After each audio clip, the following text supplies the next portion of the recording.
Inicia el nuevo referente del análisis deportivo en República Dominicana. Dinastía Deportiva. Con Víctor Báez, Melvin José Bejarán, Alex Luna e Iván Joel Ramos. Un espacio donde el deporte se vive en criterio, debate y sin filtros. Béisbol, baloncesto, fútbol y todo lo que está marcando la conversación deportiva. Información de primera mano y análisis profundo. Una mesa que no se guarda nada y en la que la audiencia también juega. Dinastía Deportiva, donde el deporte tiene voz. Por Super Q 100.9 FM para Santo Domingo y Clave 95.9 Cibao, Norte, Sur y Este. Dinastía Deportiva.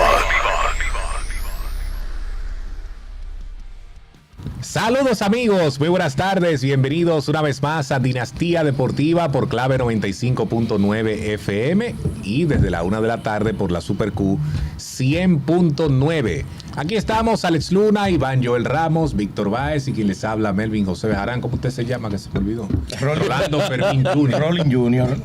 Agradecido. No crea que lo voy a dejar, pero bienvenido aquí a esta cabina. Aquí pues tenemos muchísimas cosas interesantes. Está bonita la cabina hoy de Dinastía Deportiva con esto de Med Spa and Clinic, ¿verdad? Que vamos a tener unas promociones para el Día de las Madres para que ustedes aprovechen y se lleven pues esto que es tan interesante. Pero de interés tenemos muchas cosas de qué hablar en el deporte, señores.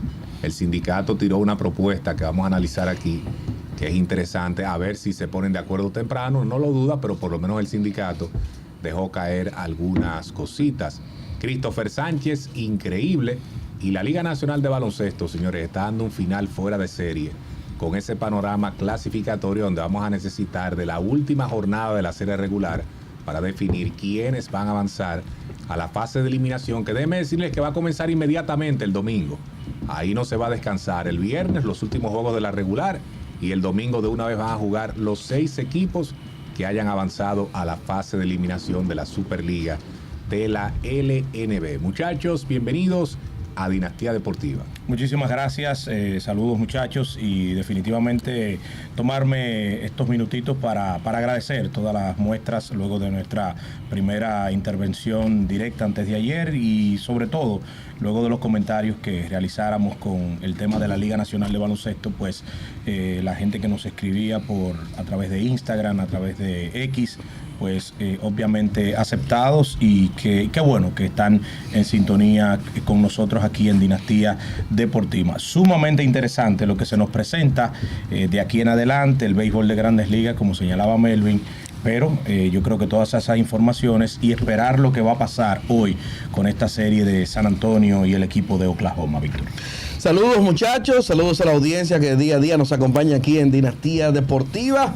Hoy jueves 28 de mayo, un día histórico porque un día como hoy en el 2006, en el AT&T Park de San Francisco, Barry Bonds conectó el cuadrangular 715 de su carrera, rompiendo el empate con Babe Ruth y convirtiéndose en el jonronero zurdo más grande de la historia y en el segundo de todos los tiempos en ese momento. Pero también hoy, 28 de mayo, ¡ay, qué día se pone bueno esto! Hoy es el Día Mundial de la Hamburguesa. ¿Y ustedes saben cómo lo vamos a celebrar? Con Wendy's, porque hoy vamos a celebrarlo con la favorita de todos, la Baconator. Solo por hoy, corre a Wendy's y disfruta del sabor inigualable del Baconator en combo pequeño por solo 395 pesitos, impuestos incluidos. ¿Escuchaste bien? Hoy, sí, solo hoy el Baconator en combo pequeño por 395 pesos. Porque obvio, es Wendy's. ¿Sabe qué me gusta de Wendy's? Te lo digo, las tendis. Ay, está buenísima. Yo comí tendis antes de ayer. Sí. Antes de ayer. Bueno, comimos aquí hace unos días cuando comenzó a propagarse en los restaurantes de Wendy's. Jesse no estaba y rindieron Yeah, más. es verdad. Que Jesse no estaba y rindieron más. Muchísimo. No, pero Claro, no se comió más. No, Iván, cuéntamelo todo. saludos compañeros, hay de todo en el día de hoy. Shai Gilgeous-Alexander tuvo que apelar a su grupo de abogados para parar una campaña que hay sobre su imagen. Hoy se juega baloncesto de la NBA. Tú sabes que la Liga Nacional de Baloncesto, volviendo a ese tema, luego de su relanzamiento utilizó muchos formatos. Había circuito norte, circuito sureste, hubo de todo, y yo creo que luego de que este formato se ha implementado, pienso que es parte de lo que le ha dado solidez y brillo a la Liga Nacional de Baloncesto, porque mira, por ejemplo, como decía Melvin, que todavía hay que esperar una última jornada para entonces saber quiénes van a entrar a la fase de eliminación, que de aquí en adelante, como todo se suma, será tan interesante como lo que hemos visto para ver entonces cuáles serán los 4 semifinalistas para entonces determinar quiénes irán a la gran final. Así que yo felicito a la Liga Nacional de Baloncesto por esta temporada que también ha sido muy interesante. Alex Luna, buenas tardes. Saludos Iván, saludos muchachos, saludos también a los amigos oyentes y los que nos siguen a través de YouTube, Dinastía Deportiva Radio. A Dios las gracias que nos permite estar con ustedes otra vez. Y señores, dentro de tantas cosas que hay que hablar el día de hoy, ayer un comentarista de los Mets, otrora jugador de esa organización, Ron Darling, arremetió contra el coaching staff del conjunto de los Mets. Campeón del 86. Correctamente. Y señores, levantó una avalancha de comentarios. Y vamos a analizar un poquito la situación, la tétrica situación de los Mets en el segmento de Grandes Ligas, porque la realidad es que todos los días son noticias, sea positiva o negativa el conjunto neoyorquino. Vamos a comenzar con ese tema mejor. ¿Qué fue lo que dijo Ron Darling? Esa es una transmisión de los Mets donde se hacen muchísimas críticas. Ahí está Keith Hernández también. Esos tipos son geniales en la transmisión, sí, pero son implacables también con las cosas que ellos ven. A veces se exceden, hay que decirlo, porque no todo es color de rosa. Pero ¿qué fue lo que dijeron esos analistas ahora de la transmisión de los Mets? Bueno, anoche, en el caso de Darling, ¿no? Anoche, durante el partido contra el conjunto de los Rojos de Cincinnati, hubo una jugada en la que al zurdo David Peterson le conectaron un batazo en los canales entre el left center field y había un corredor que tenía la posibilidad de anotar. Los fundamentos del béisbol dicen que si el jugador tiene oportunidad de llegar a tercera, el lanzador va detrás del antesalista para tratar de evitar un tiro desviado y que el corredor tome una base extra. Lo mismo aplica para el home plate. Cuando hay posibilidad de anotar carreras, las normas dicen que el jugador, o los códigos del béisbol dicen, los fundamentos, que el lanzador va detrás del receptor para evitar que el bateador corredor tome una base extra y se coloque en posición de anotar. Bueno, pues Peterson estaba como que él estaba en la grada mirando todo lo que pasó durante la pelota se estaba moviendo, y Ron Darling inmediatamente dijo, mira, ahí no hay nadie que lo llame la atención. En ese coaching staff no hay nadie que le llame la atención. Y me sorprende, pero estas cosas no deberían estar ocurriendo.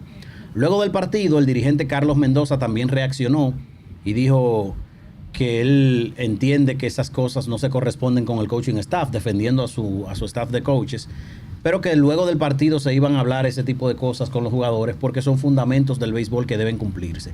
Pero la realidad es que hace un par de días aquí mencionábamos de que cualquier cosita, especialmente cuando el equipo está mal, cualquier cosa que sea para bien o para mal, en un mercado como Nueva York va a despertar un avispero porque la prensa es ríspida. La prensa de Nueva York no anda en gente, como dicen por ahí. La prensa de Nueva York es terriblemente incisiva. Pero cuando Gary Cohen le preguntó sobre si ese tema se iba a tratar después del juego, él le dijo, mira, lo más probable es que sí, pero el problema es que esto ha estado pasando todo el año. Lo que pasa es que nosotros no lo hemos dicho. Quizás la gente no se da cuenta.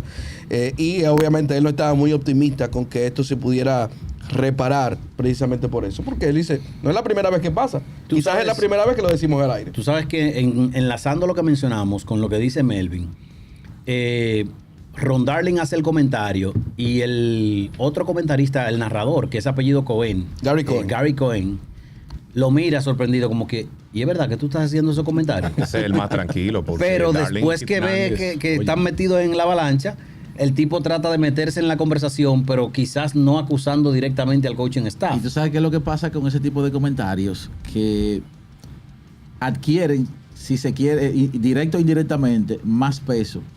Porque es una franquicia que hace rato está buscando un campeonato. Es igual que lo que pasa con el equipo de los Knicks. Cuando hay un exjugador que ha sido emblemático, que habla, o que hablaba en el pasado, adquiere peso porque son tipos que fueron campeones. Claro. Y que la franquicia tiene muchísimo tiempo buscando eso que ellos ya tienen y que ellos pudieron lograr en algún momento. No lo entiendo, eso dijo Darling en la transmisión. Realmente me demuestra que los coaches no tienen tanta influencia como los jugadores como creen.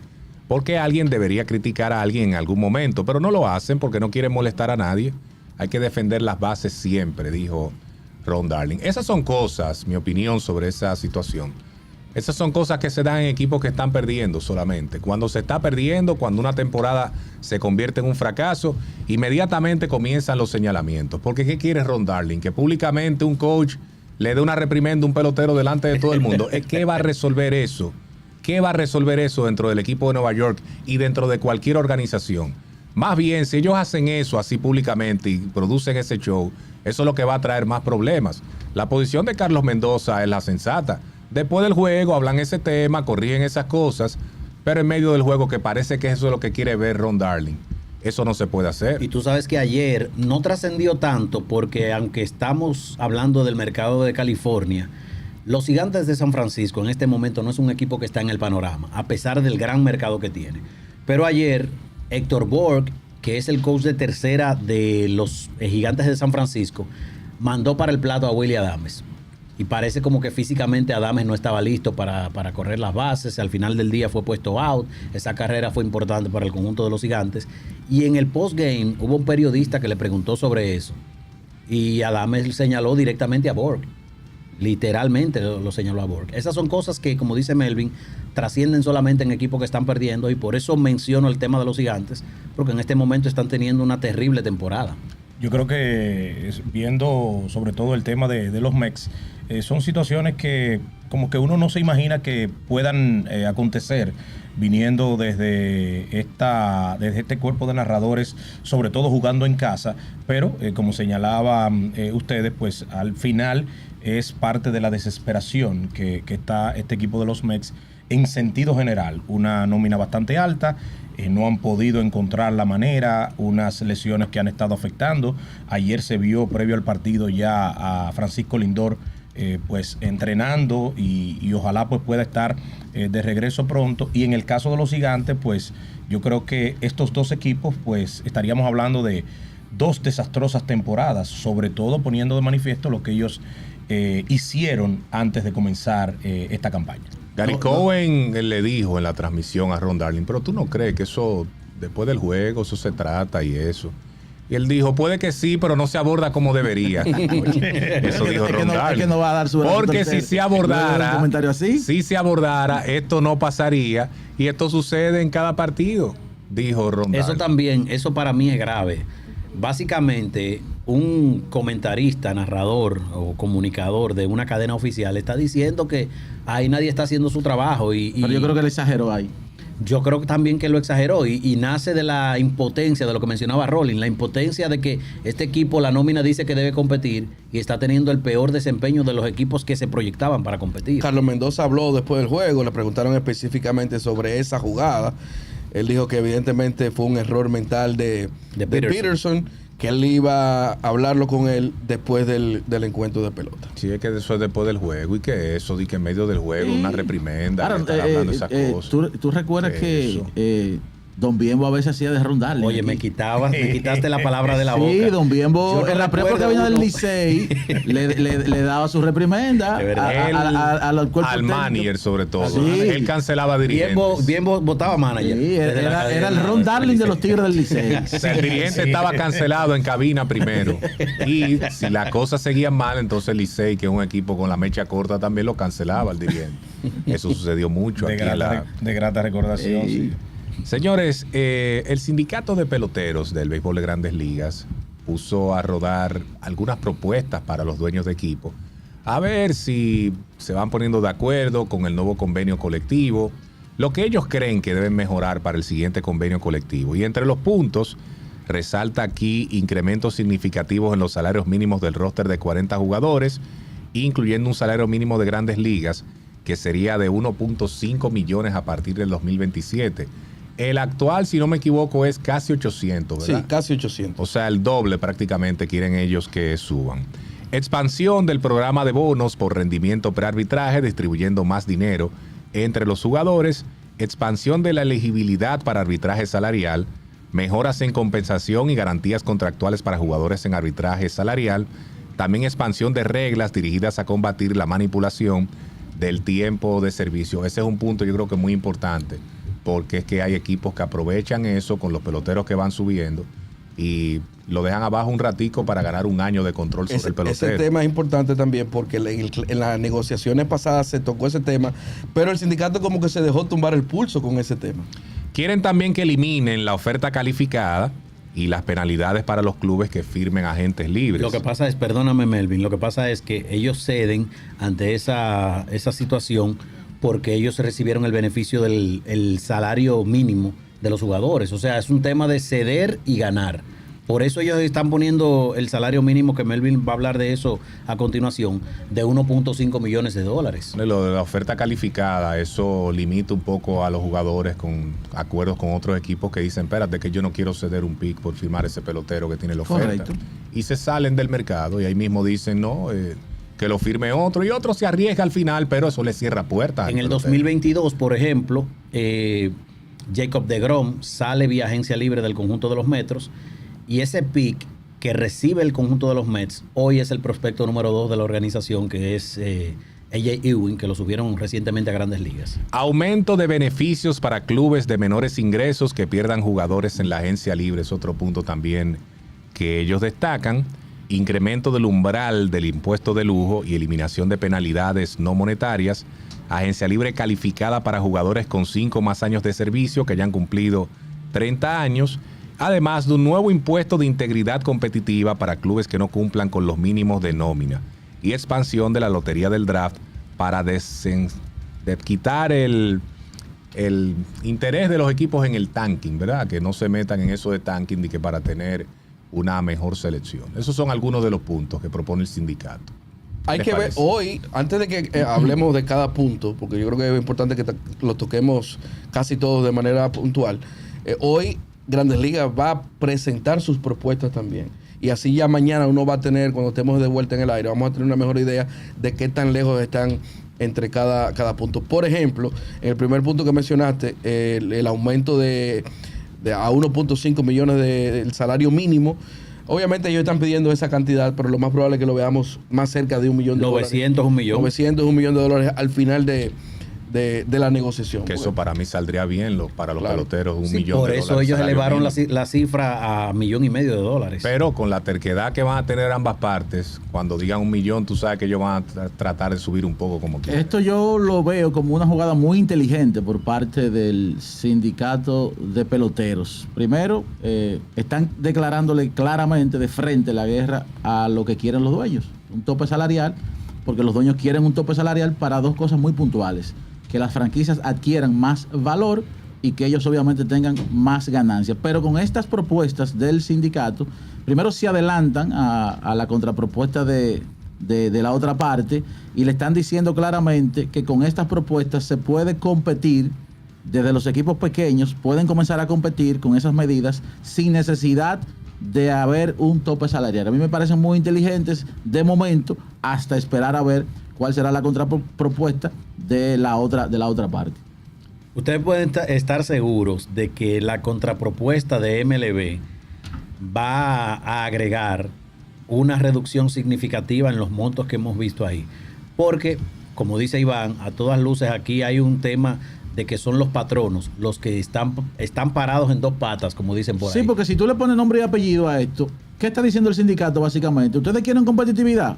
Bueno, vamos a poner un tope blando y obliguen a los equipos pequeños a invertir para que haya más competitividad. Pero los dueños que están diciendo con nombre y apellido, nosotros no podemos permitir que sigan habiendo otros Dodgers de Los Ángeles que gasten $400 millones para tener un equipo como el que tienen. Llegó el almuerzo, señor. Ustedes saben qué es lo terrible de eso que menciona Iván. Señores, los Dodgers tienen un hospital y la rotación abridora de los Dodgers en estos momentos es su mayor incógnita. Qué pena. Tyler Glasnow, Blake Snell, que está en el quirófano por el codo, y muchísimas otras lesiones que ellos tienen. Ahora Teoscar Hernández también entró ayer. en la lista de lesionados. Los Dodgers yo creo que es un tema que uno tiene que tratarlo con pinzas, porque en este momento y en lo largo de nuestras vidas probablemente hemos visto el manejo, ni siquiera los Yankees del Big Boss.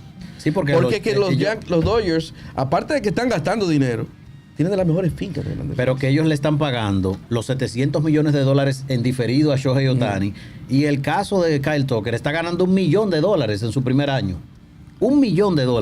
No, y es un equipo que siempre se las trae, porque a pesar de esa finca que tienen tan buena, siempre aparece un jugador de reparto que llena Un Quique Hernández. Sí, siempre aparece un jugador que asume esa responsabilidad, mientras el resto, y no solamente ofensivo, sino también en el picheo, siempre aparece alguien que mientras ese grupo se recupera, porque el año pasado fue prácticamente igual, sobre todo con la rotación abridora, y miren hasta dónde llegaron. Hay más propuestas, señores. Una es aumentar la repartición de ingresos, garantizando inicialmente un mínimo de $240 millones en ingresos cada temporada para los clubes de mercados pequeños, y además de esa garantía, los clubes podrán conservar más de los ingresos relacionados con los estadios que generan. Decenas de millones en reparto extra de ingresos irán a los clubes de bajos ingresos que se clasifiquen para los playoffs o tengan un récord ganador, y también un aumento significativo del reparto de ingresos de los medios locales entre los equipos de ingresos altos y bajos. O sea que ahí estarían premiando a los equipos como Tampa Bay, como los Cerveceros de Milwaukee, como los Piratas de este año que están en competencia, de que a pesar de su nómina baja, están ganando partidos. No necesariamente, porque ellos también están proponiendo que haya una especie de low cap, de piso, sí. que entre dinero. comillas no generaría un impuesto, pero tú vas a tener que gastar los cuartos. Pero los que menos gasten, claro, asumiendo que para mí el piso tiene que ir obligado. Sí, eso yo creo que es algo que se van a poner. 150, como quiera van a gastar. Pero está bien, pero los que menos ganan, aunque tengan un piso ahora, pero los que menos gastan, aún en ese escenario, si siguen siendo competitivos, gastando menos que los demás, van a tener esos beneficios. Hoy tendríamos 11 equipos, de acuerdo a lo que se señala ahí, en cuanto a lo que como inició la temporada, 11 equipos estarían por debajo de ese top. Y ustedes saben que, que hay un elemento, hay un elemento interesante. Ese es casi el 35% de la liga. Claro. Hay un elemento interesante en esta guerra que se avecina, y es el hecho de que, de acuerdo a lo que uno más o menos ha visto de lo que ha dejado caer Rob Manfred, él está inclinado a que haya una paridad entre mercados pequeños y mercados grandes, porque recuerden que esta es la última, el último acuerdo salarial que va a protagonizar Rob Manfred. Este va a ser el último de su gestión. Sí. Y él quiere dejar un legado, y ese legado él ha dejado más o menos entrever que se inclina un poco más hacia la asociación de peloteros que a los dueños. Mira, pero con esto de los repartos de ingresos, también ellos proponen sanciones para los clubes que no gasten los pagos de ingresos repartidos en la nómina. Sí, a eso es a lo que me estaba refiriendo. O sea, que si no invierten ese dinerito que ellos se van a meter por ahí, o todos esos millones, entonces tendrían sanciones también. Eso me gusta. Ese punto yo creo que es válido. Obviamente, ¿qué es lo que pasa a en la los NBA y en la dueños NFL? no les va a gustar eso. Ustedes saben pero por qué es lo me gusta, justo, ¿no? Claro. Ustedes saben por qué me gusta. Hace 5 años, básicamente un lustro, antes de que Baltimore se convierta en la finca de prospectos que ellos están ahora desarrollando en Grandes Ligas, Baltimore tenía un relajo, en buen dominicano, subiendo y bajando jugadores por un asunto salarial. Había un pelotero, un lanzador que en teoría tenía que ganar $1.5 millones según su tiempo de servicio para esa temporada, y ellos prefirieron enviarlo a ligas menores porque tenían opciones para traer un lanzador que en ese momento el salario mínimo era $480,000, para traer ese lanzador para economizarse $200 o $300,000, y eso lo hicieron con 2, 3, 4, 5 jugadores por mes, y se pasaron el año entero en ese sube y baja para no gastar dinero. Y mira, hay otra propuesta también que luce interesante: selecciones del draft y otros beneficios para los clubes de bajos ingresos activos en la agencia libre y otros fichajes. O sea que si los Marlins en un receso de temporada salen dado al pecado, como decimos aquí, Given to the fish. Le tocan entonces unos picks del draft y consiguen peloteros por ahí. Mira, pero eso los obliga a invertir. Volviendo al tema del mínimo, eso, como tú dices y como dice Alex, se ve justo, y lo es, y existe en otras ligas profesionales. Pero ¿qué pasa? No veo forma por ahora de que los dueños de Grandes Ligas lo acepten si no hay un tope salarial. Porque en la NBA eso es interesante. te obligan a gastar dinero, pero ellos tienen un tope salarial. ¿Y qué implica el tope salarial?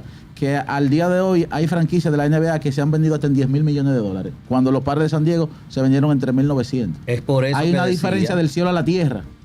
Sí, es lo que ellos están tratando. Es por eso que decía que el tema de las negociaciones es que tú cedes en algo para que te beneficies en otra cosa. Tú sabes que yo con el tema de los topes entiendo que la parte de los dueños de esos equipos como Dodgers, que invierten mucho dinero, no tendrían problema con el tope. El asunto son los de abajo Claro, también, cuya claro. opinión y cuyos votos valen igualito. Señor, un voto de los Rockies de Colorado Vale igual que los equivale Dodgers. que el de los Dodgers. Sí, igual. sí. Además, dentro de los ejecutivos que están Parece en las chiste, pero es negociaciones, historia. hay uno de los Rockies de Colorado entre los 8 que están Es en las igualito que el voto de negociaciones. Osiris aquí cuando era presidente de la Federación de Fútbol. Valía igualito que el de un país grande, que el de España. No, por una federación, pero Bueno, pero valía igual.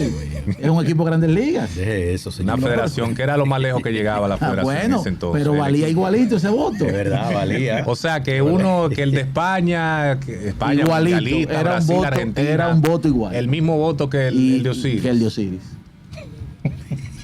Igual que el de los De Rockies de verdad, Colorado. El mismo voto de los Dodgers. Entonces, como Uno son arriba y más uno abajo. equipos, o sea, Rolando, tú dijiste 13 equipos con una inversión baja ahora mismo. 11 equipos. 11 de 30. 11 de Pero 30. eso como es el casi la 34%. mitad. Ah, sí, Porque una- los que están ahí alrededor 40. también se van con lo más pequeño en vez de irse con lo más grande, pues no Exacto. pueden gastar hasta allá arriba. No, y Entonces, ese es el lío. viéndolo desde el punto de vista de que en el caso de MLB, como tú señalabas, Alex, tratando de implementar, marcando una pauta, pero para al final, cuando comiencen a negociar realmente, pues entonces terminar cediendo. Un pacto que vence el 1 de diciembre. el 1 de diciembre de este año a las 12 de la noche, básicamente, pues 11:59, pues termina este pacto laboral. Y ya por lo que ustedes habían mencionado con el tema de Manfred, que él había dicho que se iba a retirar a los 70 años, que era el tope donde él pensaba llegar El 29. al frente de este MLB, y él,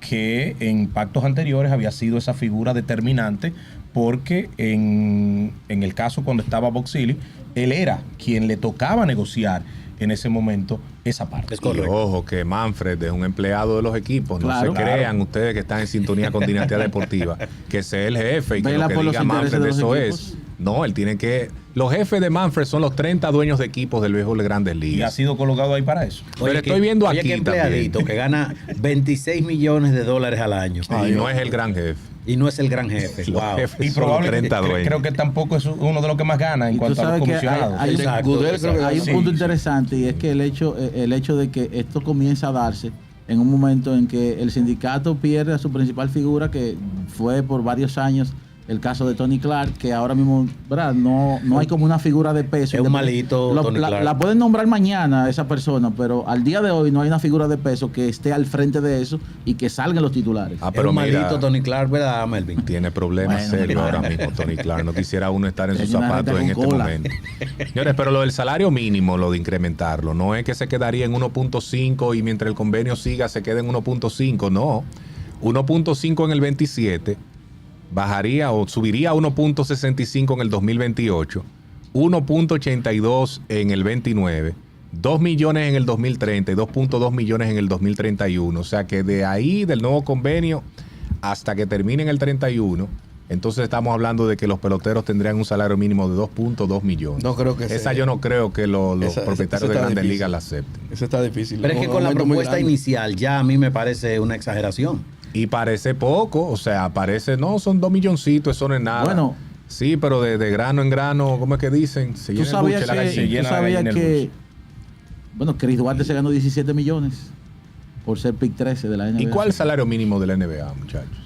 El mínimo del baloncesto. Ahora de la mismo- NBA. 3.5 anda por ahí, ¿no? ¿Cómo? Déjame buscar exactamente el Sí, precio, para- pero te pongo el caso de Chris Duarte porque fue un pick que ni siquiera fue top 10 y ganó muchísimo dinero con relación a esos precios que tú estás mencionando y peloteros que hacen el mismo sacrificio por Yo lo llegar a un tengo alto aquí. nivel. Dale, Sí, mira, yo lo tengo aquí. O sea, un novato, el mínimo es 1.27. ya tú sabes.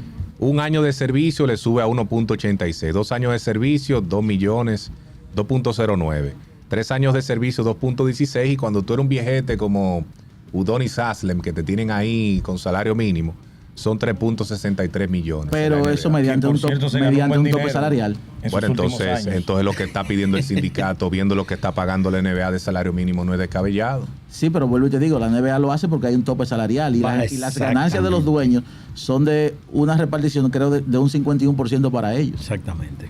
Que es la única liga que no tiene salario en este caso tope salarial, porque NBA, NFL Y si la ustedes se NHL, fijan, cada pues vez que ha todos tienen- habido un intento de convenio laboral entre NBA y sindicatos de jugadores, no ha habido el mayor problema para firmar ese convenio. No, hay como que resuelven rápido. Porque todo el mundo gana dinero, todo el Sí. mundo es millonario. Y eso es lo que quieren los jugadores de béisbol, el sindicato, que los peloteros tengan mejores condiciones y tienen todo el derecho, pero vamos a esperar qué dice Major League Baseball sobre esto y cuáles son sus pretensiones también en un nuevo acuerdo colectivo. Lo bueno es que ya se está caminando y eso me gusta, de que suelten propuestas y todo eso, Vamos a distantes ver la o de no. hoy. Por lo Sí, menos van, sabes, la no, pero por lo contrapropuesta. menos tan temprano resolviendo eso. Sí, o sea, no sí. estamos esperando septiembre y Yo no octubre estoy tan para hablar de optimista eso. como tú. No, no es que yo estoy optimista. Lo que te quiero decir es que es bueno que ellos temprano estén poniendo eso sobre la mesa. ¿Tú y sabes que se por haga qué yo no estoy público. optimista? Primero porque hay dos precedentes. El primero fue la negociación anterior. Había un tranque por el tema del draft internacional. Eso se resolvió después. Y había otro tranque por un tema económico. Y que no se cuando- menciona ahora tampoco. No se menciona, pero eso en algún momento va a volver sobre la mesa. Y cuando llegamos al cierre por el COVID-19, ya con un acuerdo firmado, recuérdense que la temporada se retrasó más porque no habían acuerdos económicos. Había que modificar lo que ya estaba pactado en el acuerdo laboral para poder jugar pelota. Todo por el dinero. Exacto. Todo es por dinero en este tipo Eso es lo que me preocupa. de convenios de grandes ligas. Vamos a la pausa en Dinastía Deportiva, al retorno. Vamos a abrir las líneas para tener contacto con ustedes y vamos a seguir con otros temas de interés. Dinastía Deportiva vuelve en breve.